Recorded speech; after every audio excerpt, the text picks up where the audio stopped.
Will 2026's Project Hail Mary be a stellar sci-fi triumph? Or a mission that never reaches orbit? Find out next on the cutting room floor. Going out to space. Trying to save the human race. What's up, misfits and metalheads, and welcome to another episode of the cutting room floor. We are from the band Cut Like This.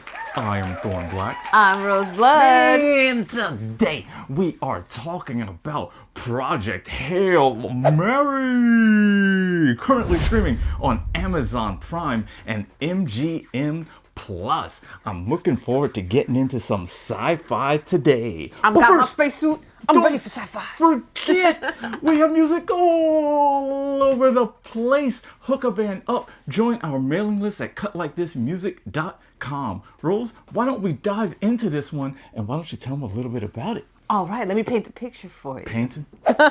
Paint it. I'm painting it. All right. A science teacher wakes up alone on a spacecraft, and he has to solve two mysteries.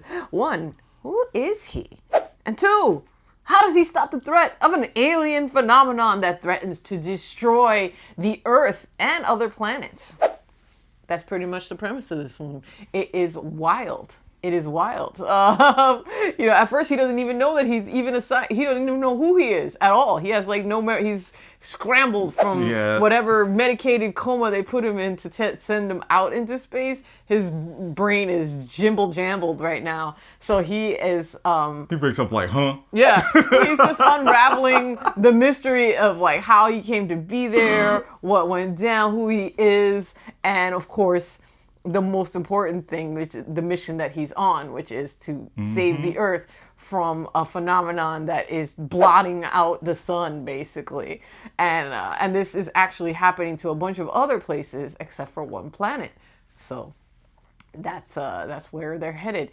This movie is starring Ryan Gosling of The Notebook, for all the ladies out there, or Ken from the Barbie movie. But he's actually been in a bunch of Ken. Yeah, he's been in a bunch of sci-fi stuff too, though, including Blade Runner 2049, where he was excellent. And he was actually in the biopic The Last Man, which was about Neil Armstrong. So he played already an astronaut. So that's pretty cool. In this movie, it's actually kind of fun because we're used to him being the leading man, but he's kind of a scruffy, he's just a middle school science teacher. He is not anything impressive in this one.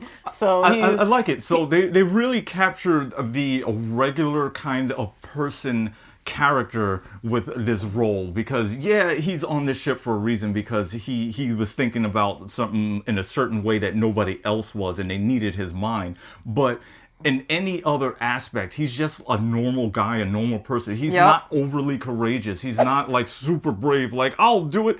He's none of that. He's a regular guy who doesn't even remember how he got there. And I really feel that in his character as he's waking up and trying to figure things out and looking around, and the way he reacts to certain things and freaks out, like when he has to do a spacewalk or certain things.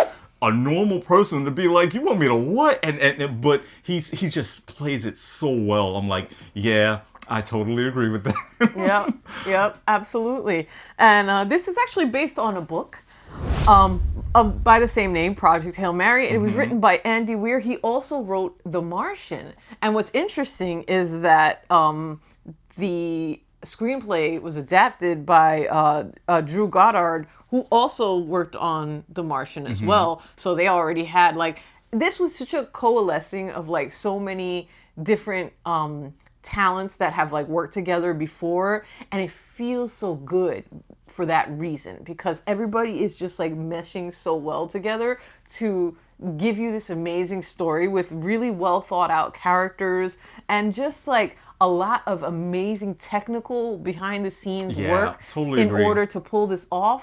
This film has no green screen. Now, I don't know if you know this, but when it comes to sci-fi films, pretty much every sci-fi film, uses green screen technology in sense, it of course. to show that you're out in space Yeah, because yeah. it's such an unusual environment. But they actually went out of their way to build their sets, to build the spaceship, to build all of this stuff, and to have a real puppet be Rocky. Rocky is I love so the cool. fact that one, we have an alien encounter, and two, the fact that Rocky the alien is actually present because they built him. He's Yeah. being manned by puppeteers, like several puppeteers, and it just works really well. Anything that can really be there on the screen, it's just going to look better overall, and I feel like you're going to get better acting out of whoever is on set because they're looking at what they're supposed to instead of just trying to imagine it. I agree. I think that that's really important. And I've been on movie sets and TV sets and stuff, and it's always better. It's always better when the physical thing is there. You really feel. I think one of the ones that I really felt the most on was when I was on the TV show Gotham. Seeing those sets, I was like, I'm in Gotham right now. Yeah. I was like, what? That was the coolest set that I've ever been on in my life. And it was just amazing. Like, I was in the Gotham City Police Department, and it was the Gotham City Police Department. And I was like, this is the place that I've seen before. And this is wild. Like, I'm actually standing here. You know what I mean? Like, so as far as these sets go, they built the sets before the actors and everybody got there, and the sets were so complete. They were practically built like it was a working actual spaceship, really. So they weren't even places, in most sets they'd be like, okay, move this wall and bring the camera in. No, everything was built solidly like a real structure. So if they wanted a camera in a certain spot that they couldn't move into, they literally had to drill a hole or cut a piece of the set open to make that happen, because the person that made it so complete, like a true, okay, this is what you want it to be, all right, then I'm gonna make it as close to an actual spaceship as I can with no extras for the cameras, and we'll just do that later. I'm like, the immersion absolutely just is amazing. Yeah. That's incredible. I want to also add that this movie was directed by Phil Lord and Christopher Miller, and they are like a duo. You know how much I love like a duo that works on something. Like, I'm about that life. So they actually worked on the 21 Jump Street movie, which was hilarious. That was hilarious. Hilarious. Yeah. And 22 Jump Street. And they also worked on Spider-Man Into the Spider-Verse, which was incredible. So it's like, this is just such a freaking awesome team, they are really they just really get each other. And they have a good comedic sense of timing also. Absolutely. Because the 21 Jump Street movies were hilarious, honestly. And there is a lot of humor sprinkled throughout this movie as well. And they do a very good job sprinkling it in there, but also giving us lots of other ranges of emotion as well, and not making it just slapstick. You know? Absolutely. This movie also is just beautiful. One of the scenes in here, you got to tell them about the scene with the red lights. Oh, the Petrova line? Oh my goodness. Okay. It's beautiful. The alien phenomenon that he's trying to solve the mystery of and trying to save the planet from is a phenomenon called they call the Petrova line. And this line is like seen from Earth connecting to the sun, and from like other planets connecting to other stuff. And they're like, what the hell is this thing? And there are these things called dots and that are inside of it, basically. I don't want to really give you any more details than that. But basically, you get to actually see this phenomenon. Yeah. Because again, he's trying to study it, and he's trying to solve this problem and figure out what's happening to the sun and how to stop this. And how we're going to do that without a sample, right? Exactly. So he actually has to spacewalk into the phenomenon, and it is beautiful. And this is actually a real shot. This is using infrared LEDs set up all around him, and using a camera with an infrared filter on it. So all you see is these sparkles of light. It is really enchanting and really beautiful. And that's what's amazing about this movie is that it's so human. Like their portrayal of, It's such a magical moment Ryan in Gosling's this character movie. is named Ryland Grace, and Grace is just, he is really so human, like he's just like a regular person, and he is. And this particular moment in the film was one of the most beautiful ones. And I was Definitely. absolutely delighted to find out that this is not like that. This was actually created practically, this shot, because it's gorgeous. I think it's crazy that they made this practically. I thought there was absolutely no way this is a practical type of effect because just Yeah. how it looks it's one of the most beautiful moments of this movie. It's just Yeah. kind of a magical moment. Even as the viewer, I almost feel like I'm going into it and it's just like looking around, you're like, wow, how did they do this? And then to find out they did it practically, my mind was blown. I was like, no way they did that practically. And then Yep. I had to look up some making notes because she was telling me about it. I'm like, what? That's Yep. crazy.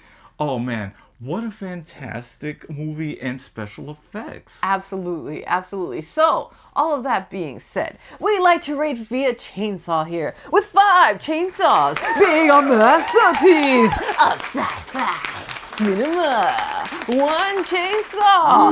Well, That rocket's not gonna you get are off. not going to be building anything with that. You're not going to cut anything. You're not going to, you might as well just use a nail clipper instead, because that's about how effective it's going to be.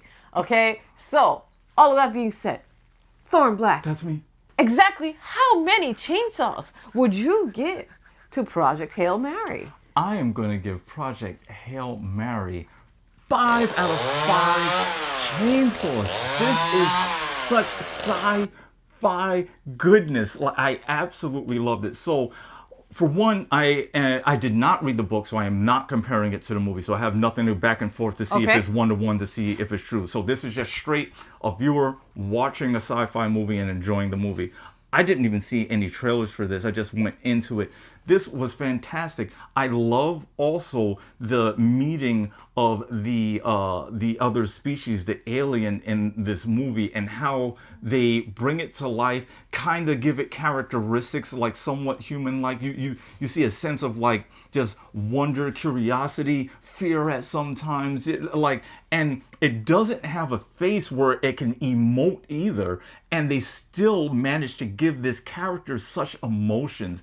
I think that it was brilliant how they gave it emotions even with the lack of any kind of facial structure. It's just Yeah. a really lovable character in Alien. The meeting together is just, I don't. It's just, I don't know, something about this movie. It's just kind of magical to me. It was. Yeah. They just knocked it out of the park. Everything, the characters, the visuals, everything about this movie for me personally, I think it's just a home run. I absolutely loved it. I would probably watch it again. This is just one of the best sci-fi movies that I have seen in recent times. Yep. Rose, what are you gonna give this one? I am also giving this 5 chainsaws. Vroom, vroom, vroom. I was really impressed. I think that the more I learned about it, the more I liked it also, yeah. because you know me, I am a practical effects girly. I love practical effects more than pretty much anything, I think. And that is not to say that there are not VFX in this. There are, of course, plenty of VFX in this, but all of the major effects that you see are actually just, practical, which is insane. I believe that this film is going to win a lot of awards. It is a really touching story. It's very emotional, but without being. Yeah.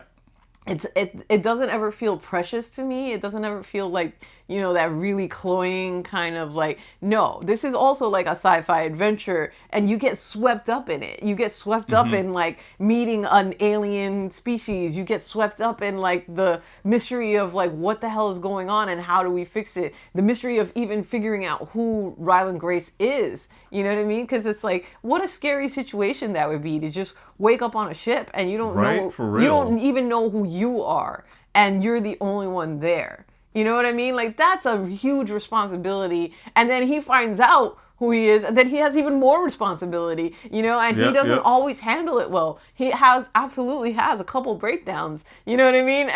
And that's totally understandable, and that's why I love this. I think they really just fleshed the characters out so incredibly well. I absolutely adore Rocky, the Hmm. such a really awesome design and such a good character, Yeah, right. Totally so agree. kudos to the original writer, kudos to the screenwriters, kudos to everybody on this crew that made this incredible film. Right, this is a really welcome gem in the sci-fi world, and I'm very happy that they made this and that we got to see it, and it came out so well. Yeah, You know, absolutely. you have your homework for the weekend. You're welcome. Once again, we are from the band Cut Like This. You know the things: like, subscribe, follow, give me some streams, sign up for that mailing list at cutlikethismusic.com. Get our debut album also before our new one drops later this year. And we had a big announcement for you guys, so thanks for sticking with us. We are starting a Patreon, and in this Patreon we're going to have a lot of cool behind the scenes. You'll get all our music videos, you get some making ofs, you get some demos. You're going to have a lot of cool different things to look at, and we're excited to be launching it very, very soon. That's all for today. We are out.